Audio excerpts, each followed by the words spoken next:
Hi, to unpair your Xiaomi Smart Band 8 Active from Android phone, as a first step, open Mi Fitness application and make sure that your band is connected to this app for now, and in that case you will see the name of your device, the battery percentage and the status connected.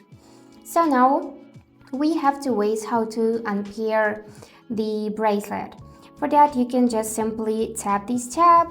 Here you need to press and hold your device and select this button to unpair, or you can just scroll a bit, go in the more section, and here you will see this option to unpair your device. So just select it, and here notice that you'll lose any unsynced data on Xiaomi Smart Band 8 Active. If you agree with that, tap the button continue, and now it is unpairing the device, and yep, now it's gone. Also, we can open settings, go in the connections, then in Bluetooth, and make sure that our device is not connected here. So everything is alright. Now your watch will be reset to the factory settings, and you would need to select the language, and after that set it up with another device once more. And that's it, how it works.